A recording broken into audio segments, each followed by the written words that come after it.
The morning sun streamed through the tall windows of courtroom 7B, casting long shadows across the polished wooden floors where lives were about to be forever changed.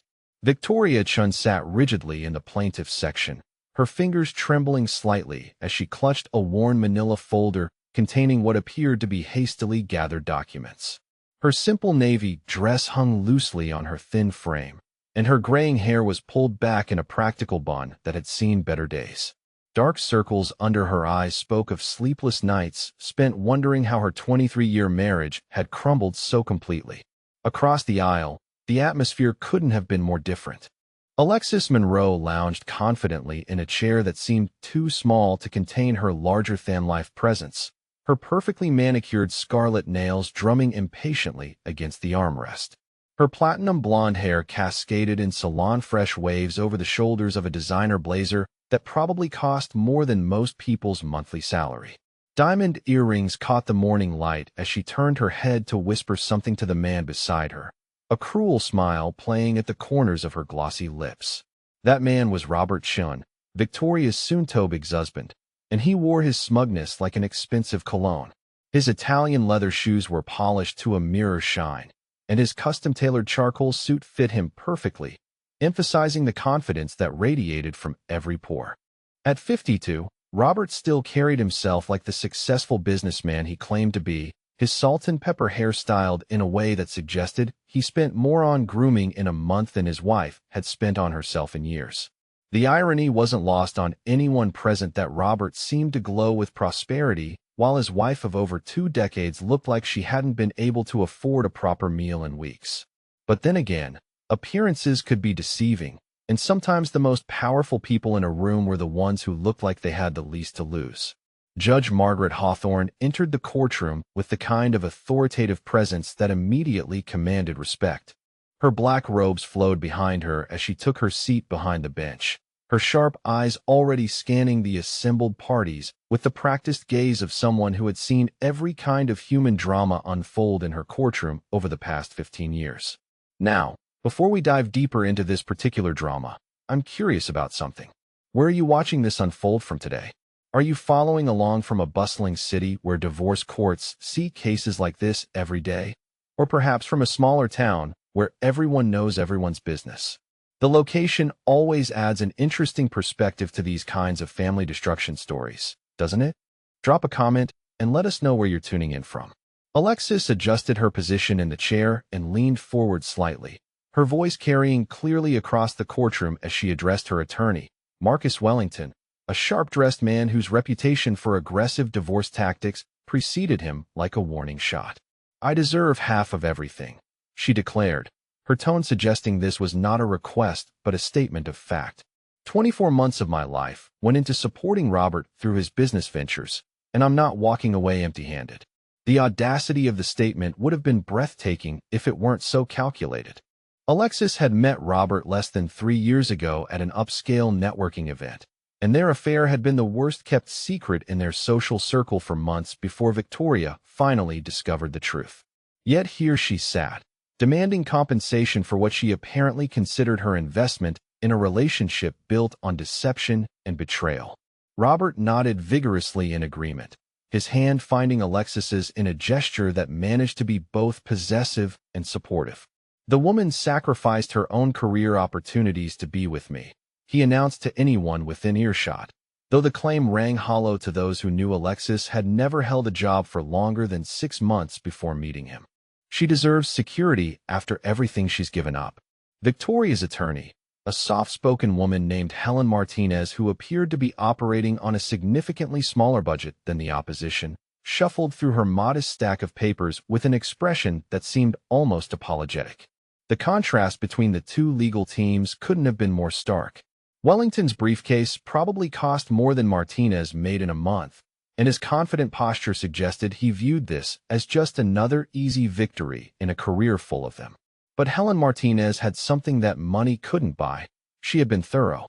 Over the past 6 months, she had quietly gathered information with the methodical precision of someone who understood that sometimes the smallest details could topple the mightiest opponents. Her unremarkable appearance and humble demeanor had allowed her to blend into backgrounds and ask questions that more prominent lawyers might never have thought to pursue. Alexis's demands were breathtaking in their scope and shamelessness. She wanted half the vacation home in Malibu, claiming she had helped design the renovations during weekend visits. She insisted on splitting Robert's investment portfolio, arguing that her emotional support had enabled his financial success.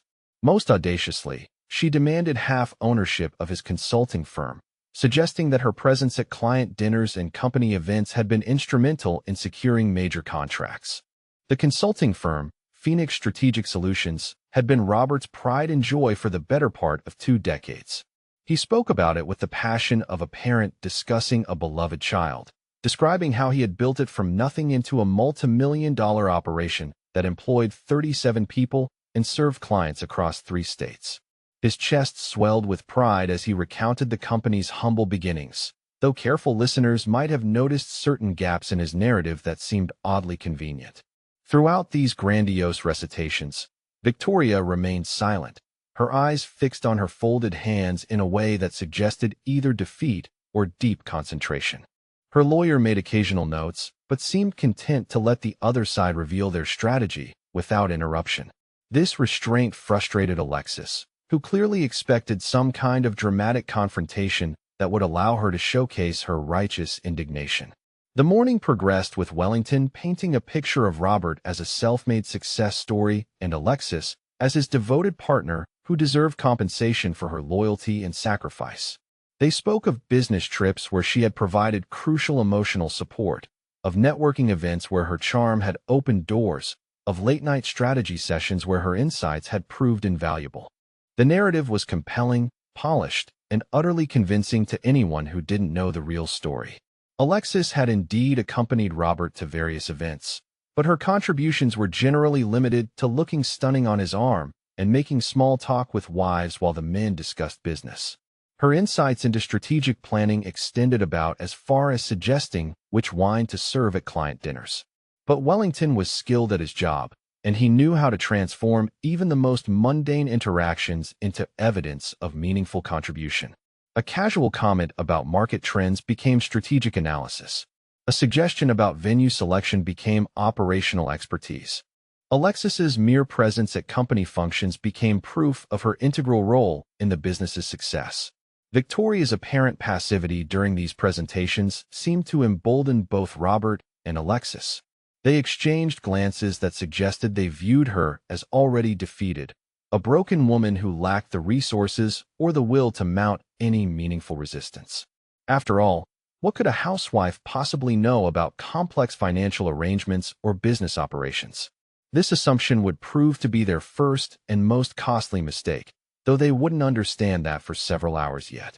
Sometimes the most dangerous opponents are the ones who give you enough rope to hang yourself, and Victoria had been providing rope with remarkable generosity for quite some time. Judge Hawthorne gestured for the proceedings to begin, and Wellington wasted no time in calling his first witness. Robert Chin rose from his seat with the confidence of a man who had never doubted his own version of events, straightening his tie as he approached the witness stand. His movements carried the easy assurance of someone accustomed to being the most important person in any room, and his smile suggested he viewed this entire proceeding as little more than a formality before claiming his rightful victory. After being sworn in, Robert settled into the witness chair with the practiced ease of someone who had given countless presentations to boardrooms full of executives. His voice carried clearly across the courtroom as Wellington began his examination, each word delivered with the kind of authoritative tone that had convinced clients to trust him with million-dollar decisions for the better part of 2 decades. Your Honor, for 23 years I have been the sole provider for my household, Robert declared, his chest swelling with what appeared to be righteous pride. My wife Victoria has never held a paying job during our entire marriage. I built Phoenix Strategic Solutions from absolutely nothing, working 18-hour days while she stayed home and managed household duties. Every success, every contract, every dollar that came into our family was the direct result of my efforts and my sacrifices. The testimony was delivered with such conviction that it might have been believable to anyone who hadn't done their homework.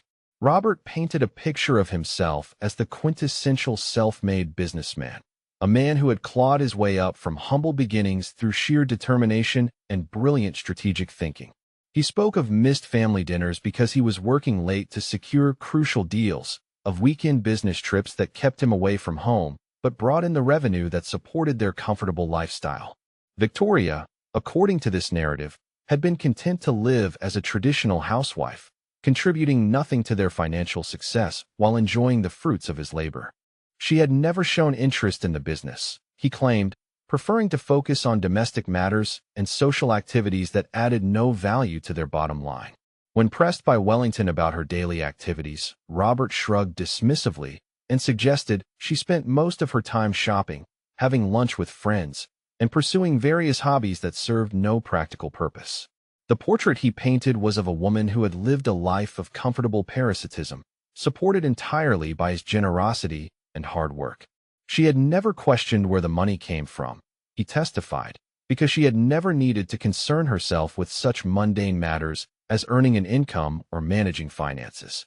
Those responsibilities had fallen entirely on his capable shoulders, and he had shouldered them without complaint for more than 2 decades. Alexis watched this performance with obvious satisfaction, occasionally nodding in agreement or shooting meaningful glances toward Victoria as if to say, "You see what a burden you've been?" Her own sense of righteousness seemed to grow with each of Robert's pronouncements, and by the time Wellington moved on to discussing the couple's assets, she was practically glowing with vindicated superiority. The asset discussion revealed the scope of what Alexis considered herself entitled to claim. The Malibu vacation home, purchased 8 years earlier for $2.7 million, represented her ideal retreat, where she could entertain friends and host the kind of sophisticated gatherings that would cement her position in high society. She had already begun planning renovations that would transform it into her personal sanctuary, complete with a yoga studio and wine cellar that would reflect her refined tastes. Robert's investment portfolio, worth approximately $4.2 million according to the documentation Wellington presented, included a diverse mix of stocks, bonds, and mutual funds that had been carefully selected to provide both growth and stability. Alexis spoke knowledgeably about market trends and investment strategies, suggesting that her insights had been instrumental in guiding Robert's financial decisions during their relationship. She had encouraged him to take calculated risks that had paid off handsomely, she claimed, and therefore deserved to share in the profits those risks had generated. But it was Phoenix Strategic Solutions that represented the crown jewel in the asset collection Alexis intended to claim. The consulting firm generated annual revenues of over $12 million, with net profits that had grown steadily year over year under Robert's leadership. Alexis insisted that her role as his emotional support system and informal business advisor had been crucial to this success, pointing to client relationships she had helped nurture through her charm and social skills at various corporate events. Her demands weren't limited to major assets either. Alexis wanted half of everything, from the art collection that decorated their primary residence to the luxury vehicles parked in their 3-car garage. She had developed an attachment to Robert's vintage Porsche collection, she explained to the court, because she had spent so many enjoyable weekends helping him research potential acquisitions and attending classic car shows where they had been recognized as a power couple in the collector community. The thoroughness of her inventory was almost impressive in its audacity. She had cataloged jewelry, electronics, furniture, and even kitchenware that she considered partially hers due to her emotional investment in the relationship. Her reasoning followed a consistent pattern. Because she had provided love and support to Robert during his business activities, she had effectively become a partner in all his endeavors and therefore deserved compensation equivalent to half ownership of everything he had accumulated. During this extensive testimony, Helen Martinez took careful notes but asked relatively few questions, allowing Wellington and his clients to build their case without significant interruption. When she did speak, her inquiries seemed almost casual, focusing on seemingly minor details that didn't appear to challenge the main thrust of their argument. She asked about dates when certain business decisions were made, about the timeline of various asset acquisitions, about specific financial institutions where accounts were held. These questions appeared harmless enough that Robert answered them readily, eager to demonstrate his comprehensive knowledge of his business empire. He provided detailed explanations of how Phoenix Strategic Solutions had been structured, when key partnerships had been formed, and how major client relationships had developed over time. His confidence never wavered as he recounted the company's growth trajectory, from its modest beginnings as a one-man operation to its current status as a major player in the strategic consulting marketplace. But experienced court observers might have noticed something interesting about Helen Martinez's questioning style. Her seemingly random inquiries followed a pattern that wasn't immediately obvious, as if she were gathering specific pieces of information to support some larger theory she hadn't yet revealed. She asked about business formation documents, about initial funding sources, about the sequence of events that had led to various major business milestones. Robert's answers came easily, perhaps too easily for someone who should have been more concerned about protecting his interests. He seemed genuinely convinced that his version of events was unassailable, that no amount of legal maneuvering could change the fundamental facts of his success story. This confidence extended to his attitude toward Victoria, whom he barely acknowledged throughout his testimony except to emphasize her complete lack of contribution to their financial situation. Meanwhile, Victoria herself remained an enigma in the courtroom. While Alexis preened and Robert pontificated, she sat quietly with her hands folded, occasionally making notes in a small notebook, but never showing any visible reaction to the increasingly damaging testimony being offered about her character and capabilities. Her calm demeanor was puzzling to observers who expected to see anger, hurt, or at least some sign of the emotional distress that would be natural for someone watching their life's work being attributed to others. That unusual composure might have worried a more perceptive opponent, but Robert and Alexis were too caught up in their own performance to notice subtle warning signs. They were building their case with the enthusiasm of people who believed they had already won, unaware that sometimes the most dangerous opponents are the ones who remain silent while their enemies talk themselves into indefensible positions. As Robert's testimony continued into the early afternoon, Alexis became increasingly animated in her support, occasionally calling out encouragement or offering clarifying details that reinforced his narrative. Her confidence had evolved into something approaching triumphalism, and she began making comments about how she planned to restructure certain business operations once she gained her rightful ownership stake in Phoenix Strategic Solutions. The mistress had moved far beyond seeking mere compensation for her emotional investment. She was now talking like someone who intended to become an active business partner, with ideas about new market segments to pursue and operational efficiencies to implement. Her transformation from supportive girlfriend to aspiring business mogul was remarkable to witness, though perhaps not in the way she intended. But careful observers might have noticed that Helen Martinez's note-taking had become more intensive as the afternoon progressed, and that Victoria's occasional glances toward her attorney seemed to carry a significance that wasn't immediately apparent to the casual observer. Something was building beneath the surface of this seemingly straightforward divorce proceeding, though it would be several more hours before anyone understood exactly what that something might be. The afternoon light had shifted in the courtroom windows when Helen Martinez finally rose for her cross-examination, and those who had been observing her quiet note-taking might have detected a subtle change in her demeanor. Gone was the apologetic air that had characterized her earlier interactions. In its place was something more focused, more deliberate, like a surgeon preparing to make the first precise incision in a complex operation. She approached Robert with a manila folder that appeared unremarkable except for its unusual thickness, and her first questions seemed almost conversational in their casual tone. "Mr. Chun," she began, her voice carrying a warmth that somehow made her words more unsettling than aggressive confrontation might have been. "You mentioned that you built Phoenix Strategic Solutions from nothing. Could you help the court understand exactly when this remarkable journey began?" Robert straightened in his chair, clearly pleased to have another opportunity to showcase his entrepreneurial prowess. "The company was officially incorporated on March 15, 2006, he announced proudly.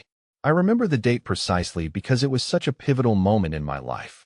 I had been working for Meridian Consulting for 3 years, learning the industry and building the expertise that would eventually allow me to strike out on my own." Helen nodded thoughtfully, making a note that seemed to take longer than necessary. And this was during your marriage to Victoria, correct? You had been married for approximately 7 years at that point?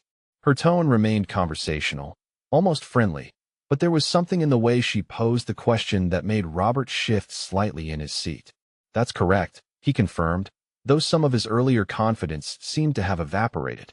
Victoria had been supportive of my decision to start the company, even though it meant significant financial risk for our household. She understood that sometimes you have to take chances to achieve real success. Helen's next question came with the same deceptively casual delivery. And where did the initial funding for Phoenix Strategic Solutions come from, Mr. Chen? Starting a consulting company requires office space, equipment, initial marketing, staff salaries. These expenses can be quite substantial, especially in the early months before revenue begins flowing. For the first time since taking the stand, Robert hesitated. The pause was brief, perhaps only a few seconds, but it was noticeable enough that several people in the courtroom exchanged glances. Well, he finally responded, his voice carrying slightly less authority than before. I had been saving money from my previous position, and we took out a business loan to cover the startup costs. Standard entrepreneurial financing, really. Helen consulted her folder again, this time pulling out what appeared to be a bank document. According to the records I have here, Mr. Chun, the initial funding for Phoenix Strategic Solutions came from a transfer of $450,000 from a personal account held jointly by you and Victoria. Does that sound accurate? Robert's jaw tightened almost imperceptibly. I suppose that's possible, he admitted, though his tone suggested he was considerably less certain about financial details than he had been moments earlier.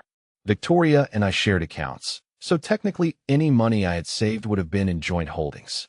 But this account, Helen continued with the same maddeningly pleasant tone, shows regular deposits dating back to 2003. 3 years before Phoenix Strategic Solutions was incorporated. Large deposits, ranging from $50,000 to $150,000 each. Do you recall making those deposits, Mr. Chin? The question hung in the air like smoke from a warning fire. Robert's confidence, which had seemed so unshakable during his direct testimony, was beginning to show hairline cracks that threatened to spread.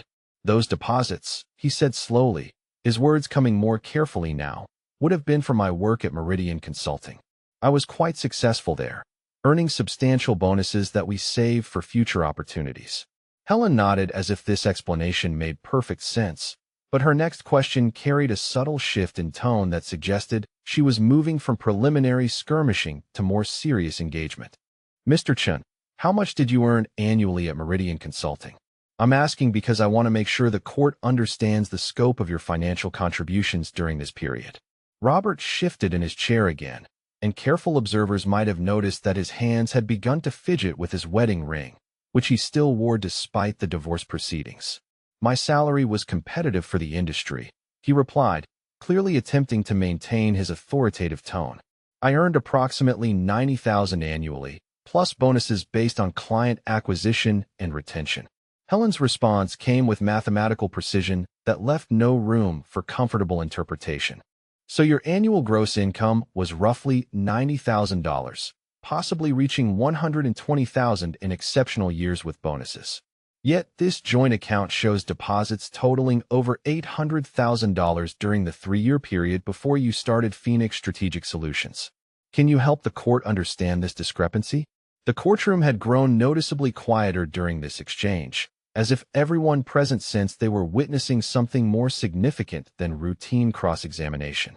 Robert's earlier swagger had completely evaporated, replaced by the careful defensiveness of someone who realized he might be walking into a trap but couldn't see exactly where the danger lay.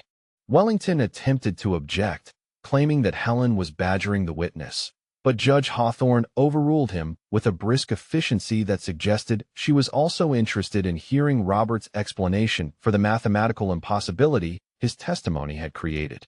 I'm not certain about those specific figures, Robert finally admitted, his voice noticeably less confident than it had been an hour earlier. Financial record-keeping from that period might not be completely accurate, and there could have been other income sources that I'm not remembering clearly at this moment. Helen turned her attention to Alexis, whose own confidence had begun to show signs of strain as she watched Robert's testimony unravel under careful questioning. Ms. Monroe, you mentioned that your relationship with Mr. Chun began approximately 2.5 years ago. Is that timeline accurate? Alexis straightened in her chair, clearly hoping to rescue the situation with her own compelling testimony. That's correct, she replied, her voice carrying the same authoritative tone she had used throughout the morning. Robert and I met at a networking event in March 2022. The connection was immediate and profound. And at that time, Helen continued, Phoenix Strategic Solutions was already a well-established business with annual revenues exceeding $10 million. Is that your understanding? Her question seemed straightforward enough, but there was something in her delivery that suggested it was anything but routine. Alexis nodded confidently, apparently relieved to be discussing facts she felt certain about. Robert had built an incredibly successful company by that point. It was one of the things that initially attracted me to him, his obvious business acumen and entrepreneurial success. Helen made another note, this one accompanied by what might have been the faintest suggestion of a smile. So you would agree that Phoenix Strategic Solutions achieved its current level of success primarily during the period from 2006 to 2022, when Mr. Chun was married to Victoria and before your relationship began. The question was a logical trap disguised as a simple request for confirmation.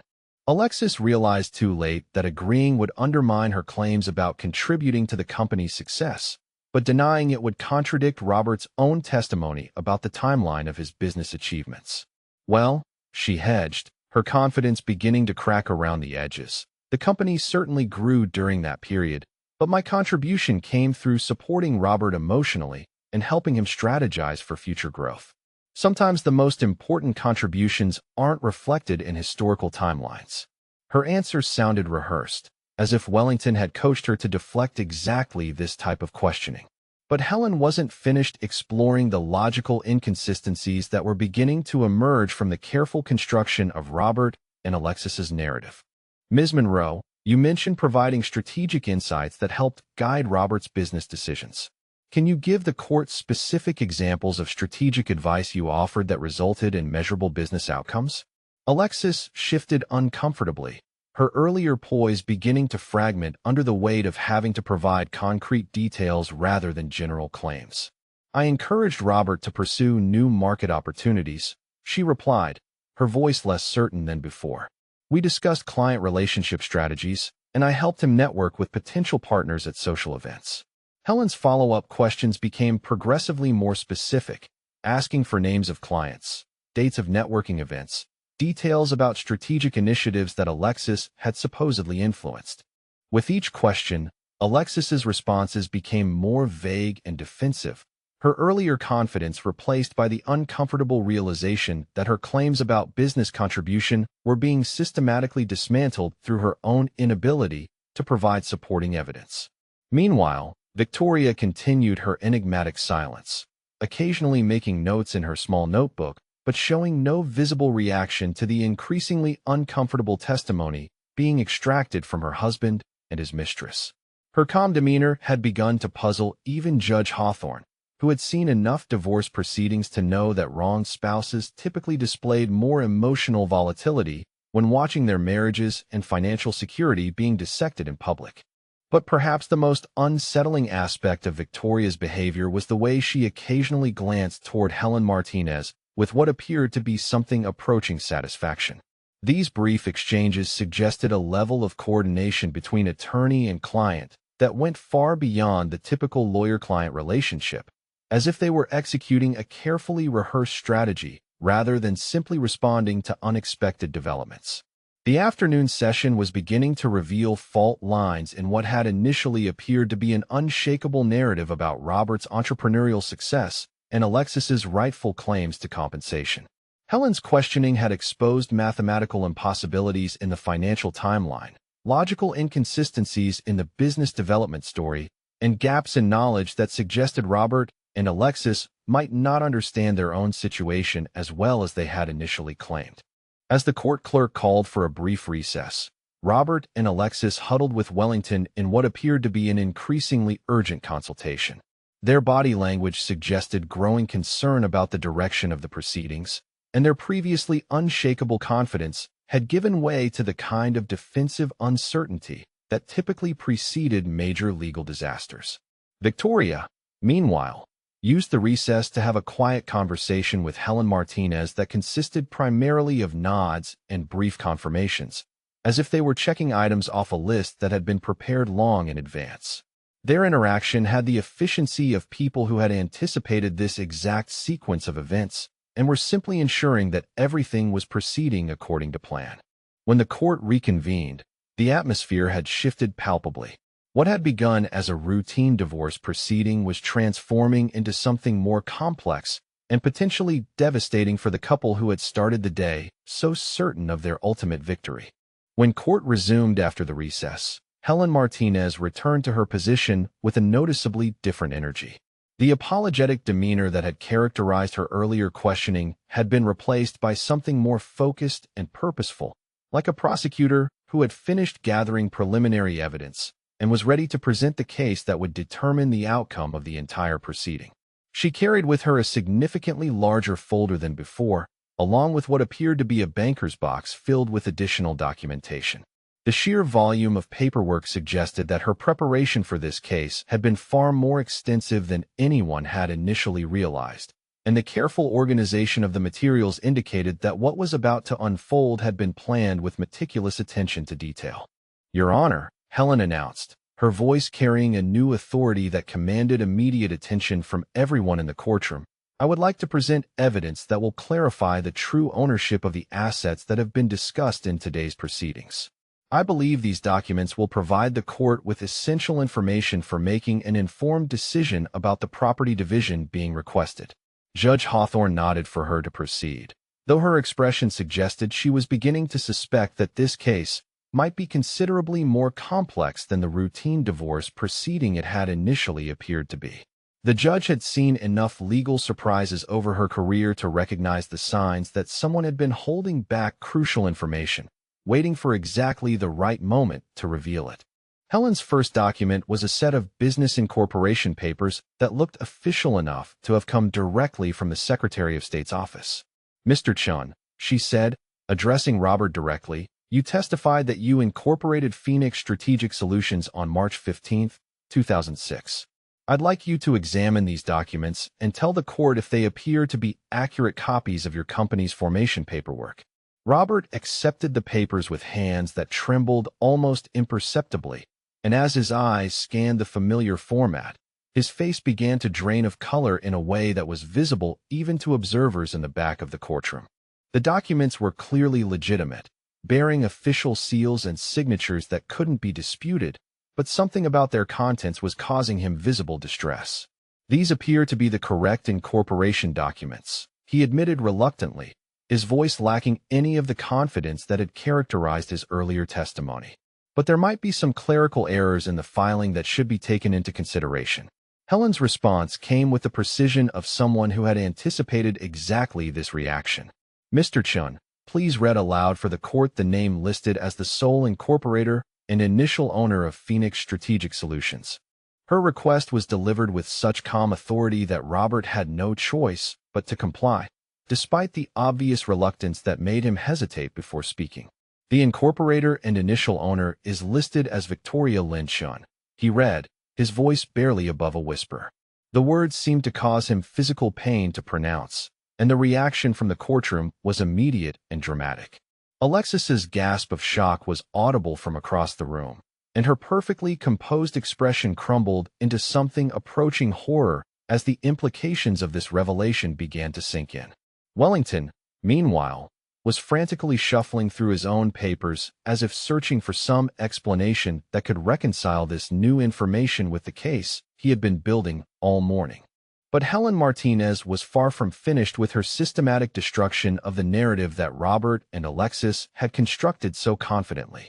Her next set of documents consisted of bank records that painted an even more devastating picture of the true financial relationships that had funded Phoenix Strategic Solutions from its earliest days. "Your Honor," she continued, "these are complete banking records for the joint account that provided the initial funding for Phoenix Strategic Solutions. As the court can see, every deposit into this account from 2003 through 2006 came from a separate account held solely in Victoria Chen's name. the account that funded Mr. Chen's business venture was itself funded entirely by Mrs. Chen's independent income. The banking documents were passed around the courtroom like evidence of a particularly shocking crime, and the pattern they revealed was undeniable. Hundreds of thousands of dollars had flowed from Victoria's personal account into the joint account, and from there into the business venture that Robert had claimed as his own entrepreneurial achievement. Robert's attempts to explain this discrepancy became increasingly desperate as Helen methodically presented evidence that dismantled every aspect of his success story. When pressed about Victoria's income source during this period, he stammered that he wasn't entirely certain about her financial activities, which only served to highlight the absurdity of his earlier claims about being the sole provider for their household. The revelation of Victoria's financial independence was shocking enough, but Helen's next documents elevated the situation from surprising to absolutely devastating for Robert and Alexis's position. Property deeds for their primary residence, the Malibu vacation home, and 2 commercial properties revealed that every single asset had been purchased solely in Victoria's name, often years before major business milestones that Robert had claimed as evidence of his financial success. Ms. Monroe, Helen addressed Alexis directly, her tone carrying a hint of something that might have been pity. You mentioned wanting half of the Malibu vacation home because you helped design renovations during weekend visits. I'd like you to examine this property deed and tell the court when this property was actually purchased. Alexis accepted the document with hands that were visibly shaking, and her face went completely white as she read the purchase date. The Malibu home had been bought in 2018, for years before she had even met Robert, and the deed showed Victoria as the sole owner with no mention of any co-ownership or joint financing arrangements. This property was purchased years before you met Mr. Chen, Helen observed with devastating calm.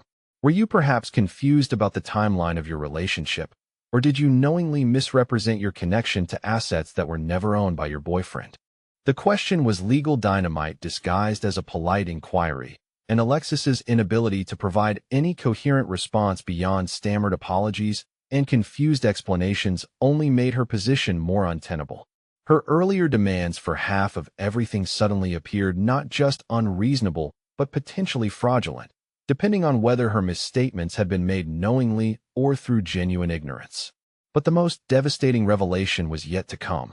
Helen's final set of documents consisted of patent filings and intellectual property registrations that revealed the true ownership structure of the technologies and methodologies that formed the foundation of Phoenix Strategic Solutions' competitive advantage. Mr. Chen, Helen announced with the gravity of someone delivering a final verdict, you testified that Phoenix Strategic Solutions' success came from your business acumen and strategic thinking. I'd like you to examine these patent documents and tell the court who is listed as the inventor and owner of the proprietary methodologies that your company uses to serve its clients. The patent documents told a story that was even more shocking than the financial revelations that had preceded it. Every major innovation that had driven Phoenix Strategic Solutions' growth, every proprietary process that had given the company its competitive edge, every piece of intellectual property that had generated millions in revenue, was registered solely in Victoria's name. The dates on the patent filings revealed that Victoria had been developing these business methodologies for years before Phoenix Strategic Solutions was even incorporated, suggesting that what Robert had presented as his entrepreneurial journey was actually the commercialization of his wife's innovations under his management and leadership. Robert's attempts to explain his ignorance of these fundamental aspects of his own business became increasingly pathetic as the scope of Victoria's actual contributions became clear. He had been, in essence, the public face and operational manager of a company that was owned, funded, and innovated entirely by the woman he was now attempting to divorce and financially abandon. The courtroom atmosphere had shifted dramatically during this evidence presentation. What had begun as sympathy for a wronged businessman and his devoted girlfriend had transformed into something approaching disgust for 2 people who had apparently been living off Victoria's generosity while planning to rob her of the fruits of her own labor. Alexis's reaction to these revelations was particularly painful to witness. Her earlier confidence had given way to a kind of shell-shocked disbelief, as if she were slowly realizing that everything she had believed about her relationship and her future financial security had been built on a foundation of lies and misunderstanding. She attempted to salvage something from the wreckage by claiming that her emotional support had been valuable even if her factual understanding had been flawed, but this argument only highlighted the absurdity of her position. How could she claim to deserve half of assets that had never belonged to her boyfriend in the first place? Wellington's frantic objections and procedural challenges became increasingly desperate as he realized that his case had completely collapsed under the weight of documentation that his clients had apparently never bothered to investigate. His reputation as an aggressive divorce attorney was built on his ability to secure favorable settlements for clients. But no amount of legal maneuvering could overcome the basic fact that his clients had no legitimate claim to assets they had never owned.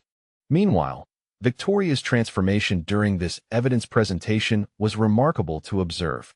The defeated, intimidated woman who had sat quietly through the morning's testimony had been replaced by someone who radiated quiet confidence and vindicated authority.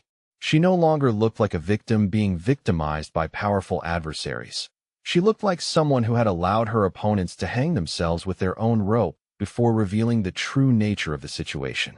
Her occasional glances toward Robert and Alexis carried a hint of something that might have been satisfaction, but it was the cold satisfaction of someone who had endured years of being underestimated and dismissed before finally being able to demonstrate the true scope of her capabilities and contributions.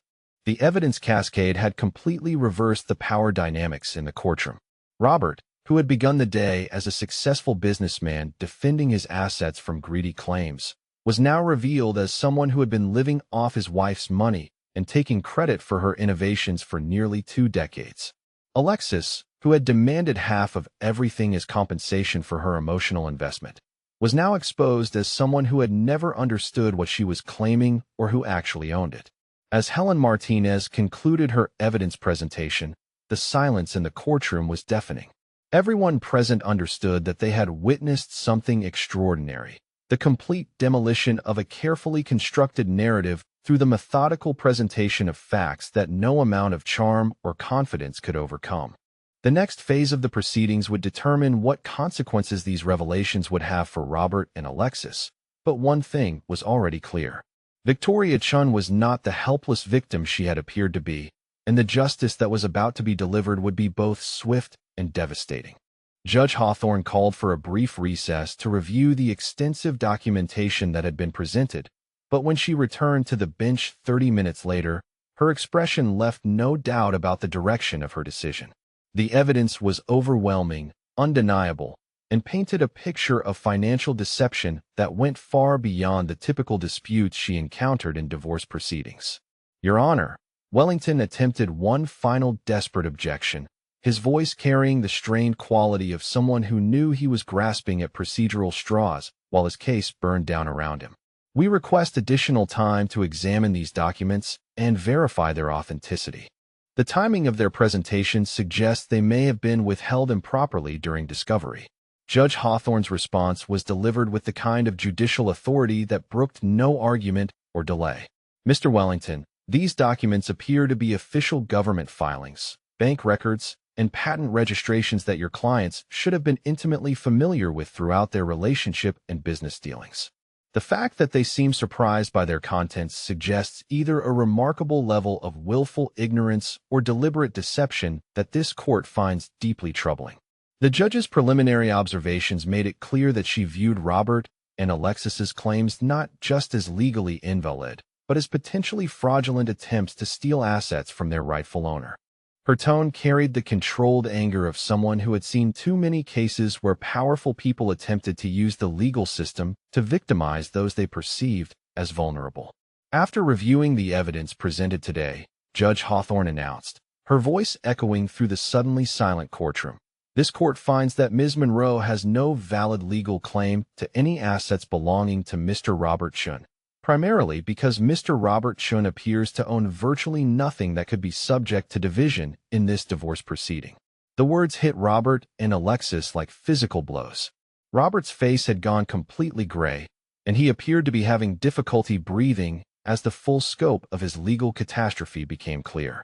Alexis, meanwhile, had begun to shake visibly, her perfect composure finally cracking under the weight of realizing that her dreams of financial security had been built on a foundation of complete fantasy. The court finds that Phoenix Strategic Solutions was incorporated, funded, and operated using assets, innovations, and intellectual property belonging solely to Victoria Chen. Mr. Robert Chen appears to have served in a management capacity for a business that was never legally his to control, much less his to offer as part of any asset division. Judge Hawthorne's systematic dismantling of Robert's claims continued with the methodical precision of someone ensuring that no loophole could be exploited later. The primary residence, the Malibu vacation property, the investment portfolios, and all intellectual property rights remain the sole property of Victoria Chen, as they have been throughout the duration of this marriage. Alexis's breakdown began with a strangled sob that she tried to suppress, but the sound escaped anyway, echoing through the courtroom like the cry of someone watching their entire future collapse in real time. Her earlier demands for half of everything now seemed not just unreasonable, but almost laughably delusional, given that she had never been entitled to even a single dollar of what she had been claiming. The judge's next pronouncement addressed the broader implications of what had been revealed during the proceedings. Furthermore, this court notes that Mr. Robert Chen's testimony this morning contained numerous factual inaccuracies regarding asset ownership and business operations. Whether these inaccuracies were intentional misrepresentations or simple ignorance will need to be determined by appropriate authorities. The reference to appropriate authorities sent a chill through the courtroom that was palpable. Judge Hawthorne was suggesting that Robert's testimony might have constituted perjury, which could result in criminal charges in addition to the civil humiliation he was already experiencing. The man who had begun the day confident of his legal victory was now facing the possibility of criminal prosecution for his lies under oath. Mr. Chen, Judge Hawthorne addressed him directly, her tone carrying the gravity of someone delivering a final judgment. You are hereby ordered to vacate any and all properties belonging to Victoria Chen within 72 hours. This includes the primary residence where you have been living, the Malibu vacation property, and any other real estate holdings that have been documented as belonging solely to your wife. Robert's attempt to respond came out as a barely coherent stammering protest about having nowhere to go and needing time to arrange alternative housing. His plea for mercy highlighted just how completely his understanding of his own financial situation had been divorced from reality. The successful businessman facade had crumbled entirely, revealing someone who had been living as a dependent while believing himself to be a provider. Judge Hawthorne's response to his plea was delivered without a trace of sympathy. Mr. Chen, you have been living in properties that do not belong to you while claiming ownership of assets you never possessed. The court sees no reason why Mrs. Chen should be required to continue providing you with free housing while you attempt to steal her business and personal wealth. Alexis's final desperate attempt to salvage something from the wreckage came in the form of a tearful plea about the emotional trauma of losing what she had thought was going to be her future security. But Judge Hawthorne's response was swift and unforgiving, making it clear that emotional investment in someone else's assets created no legal rights to ownership. Ms. Monroe, the judge declared, you entered into a relationship with a man who was essentially living off his wife's charity while misrepresenting his financial position. Your disappointment about discovering the true nature of your situation is understandable, but it creates no legal obligation for the actual owner of these assets to compensate you for your boyfriend's deception. The judge's final ruling was comprehensive and devastating. Victoria Chen was awarded sole possession of all marital assets, which was essentially a formality since the evidence had proven she had been their sole owner throughout the marriage anyway. More significantly, the court ordered Robert to provide a complete accounting of any business income he had received during his management of Phoenix Strategic Solutions, with the possibility that he might owe Victoria restitution for compensation he had been paid for managing her company. As the full scope of their defeat became clear, Robert and Alexis's reactions diverged dramatically. Robert seemed to collapse inward, his entire sense of identity apparently crumbling as he realized that his successful businessman persona had been built on a foundation of lies and self-deception. Alexis, meanwhile, became increasingly agitated, her voice rising to near hysteria as she demanded to know how this could be happening and whether there were any appeals available. Wellington's attempts to calm his clients and preserve some dignity in defeat were unsuccessful. Alexis's emotional breakdown had progressed to the point where she was making threats about what the media would think when they heard about this injustice, apparently still convinced that she was the victim rather than someone who had attempted to steal millions of dollars in assets that had never belonged to her boyfriend. Judge Hawthorne's patience with the disruption finally reached its limit. "Bailiff," she announced calmly, "please escort Mr. Chun and Ms. Monroe from the courtroom. They appear to need time to process today's revelations without continuing to disrupt these proceedings." The security escort was conducted with professional efficiency, though both Robert and Alexis required physical guidance as they struggled to comprehend that their legal disaster was complete and irreversible. Robert moved like someone in shock, while Alexis continued her protests even as she was led toward the exit, her voice growing more shrill as the reality of her situation continued to sink in.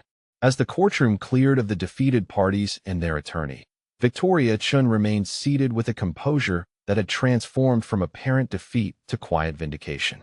The woman who had been dismissed as a helpless housewife had demonstrated that she was actually a successful entrepreneur who had been generous enough to allow others to take credit for her achievements until they attempted to rob her entirely.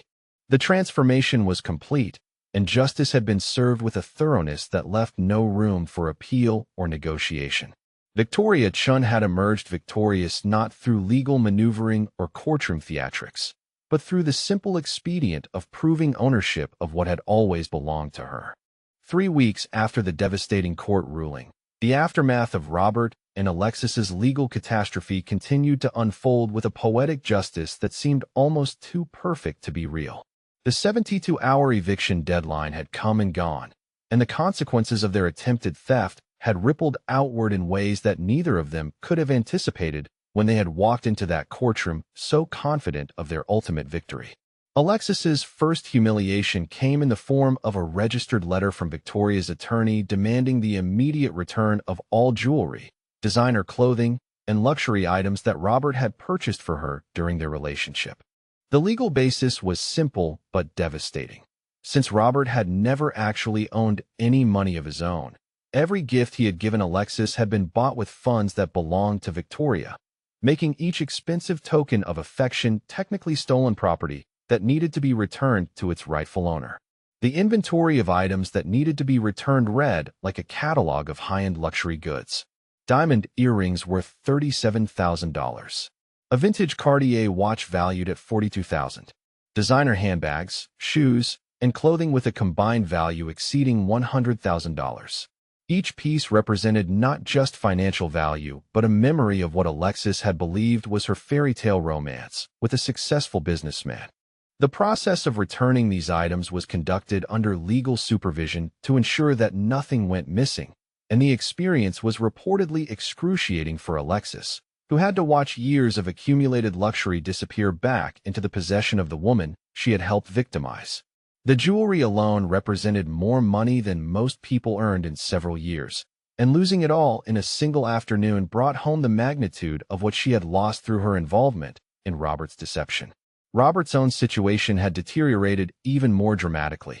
The man who had presented himself as a successful entrepreneur was now effectively homeless, having been forced to vacate properties he had never actually owned. His attempts to secure temporary housing had been complicated by his complete lack of financial resources and the growing awareness in their social circle that his entire persona had been built on lies and borrowed money. The revelation of Robert's true financial status had social consequences that extended far beyond mere embarrassment.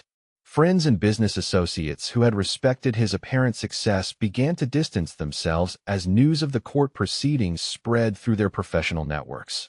Invitations to exclusive events dried up, and former colleagues started returning his calls less frequently as they realized that associating with him might damage their own reputations. Meanwhile, Victoria's transformation from perceived victim to revealed business mogul was attracting attention from entirely different quarters. Financial journalists who investigated the court records discovered that Phoenix Strategic Solutions was merely the most visible part of a business empire that included multiple subsidiaries, investment partnerships, and intellectual property holdings that generated revenues across several different industries. The scope of Victoria's actual wealth was staggering to those who had dismissed her as a simple housewife. Her business interests included technology patents that licensed innovations to major corporations, real estate investments in 3 different states, and a private equity fund that had generated consistent returns for over a decade. The consulting business that Robert had claimed as his greatest achievement was actually just one small piece of a diversified portfolio that demonstrated sophisticated financial planning and entrepreneurial vision. Victoria's newfound public profile as a successful businesswoman who had been hiding her light under a bushel attracted interview requests from business publications and women's magazines interested in her story of quiet competence triumphing over loud arrogance. She declined most of these opportunities, preferring to focus on expanding her business operations rather than becoming a media celebrity, but her selective appearances painted a picture of someone who had been systematically underestimated by people who confused quiet confidence with lack of capability. The most delicious irony emerged during the final phase of the divorce proceedings, when Victoria's attorney filed for spousal support based on Robert's inability to maintain the lifestyle he had enjoyed during the marriage. Since Robert had no income, assets, or prospects for employment at a level that would support himself independently, the court ruled that Victoria was entitled to demand that he find work and contribute to his own support rather than continuing to live as a dependent on her generosity. The spousal support ruling was particularly humiliating for Robert because it formalized his status as the dependent spouse in a relationship where he had claimed to be the provider. The court ordered him to seek employment and report his earnings monthly, with the understanding that any future income would be subject to garnishment if he failed to meet his support obligations. The successful businessman had become a court-supervised dependent whose financial decisions were no longer his own to make. Alexis's attempts to salvage her reputation and find new romantic prospects were hampered by the widespread publicity surrounding the court case and her role in attempting to steal millions of dollars from another woman. Her social media profiles, which had previously showcased a glamorous lifestyle funded by Robert's apparent wealth, now served as evidence of her participation in a deception that had fooled her as much as anyone else. The forced return to her family home represented a particularly painful regression for someone who had briefly tasted the lifestyle of the wealthy elite. Her parents, who had been initially impressed by her successful boyfriend and his generous gifts, now found themselves hosting a daughter whose dreams of financial security had evaporated along with her relationship. The adjustment from penthouse living to sharing a childhood bedroom was reportedly difficult for everyone involved. Victoria's response to her legal victory was characteristically understated and focused on practical concerns rather than public celebration. She used her newfound freedom to expand Phoenix Strategic Solutions into new markets, launched 2 additional companies in sectors where she held promising patents, and established a charitable foundation focused on supporting women entrepreneurs who lacked access to traditional business networks. The charitable work represented a particularly elegant form of poetic justice, as Victoria used the wealth that Robert and Alexis had tried to steal to help other women achieve the kind of financial independence that could protect them from similar exploitation. Her foundation's mission statement explicitly mentioned the importance of women understanding and controlling their own financial destinies rather than depending on others for economic security. 6 months after the court ruling, the contrast between the lives of the former couple and the mistress who had tried to rob her was stark and undeniable. Victoria was featured in business publications as an example of quiet female entrepreneurship. Her companies were expanding rapidly, and she had begun dating someone who appreciated her intelligence and capability rather than seeing her as a convenient target for exploitation. Robert and Alexis, meanwhile, were struggling with the practical realities of life without access to Victoria's money. Robert's attempts to restart his career were hampered by the reputation damage from the court case, and Alexis was learning that her brief taste of luxury had not prepared her for the job market, where her actual skills and experience would determine her earning potential. The story had become a cautionary tale about the dangers of underestimating quiet competence and the consequences of building a life on someone else's foundation without bothering to understand who actually owned the ground you were standing on. Now I'm curious about your perspective on all of this. What do you think about the kind of justice Victoria achieved in this case? Do you believe that karma eventually catches up with people who try to take advantage of others? Or do you think she was just unusually well prepared for their betrayal? Have you ever witnessed a situation where someone who seemed powerless turned out to have more strength than anyone realized?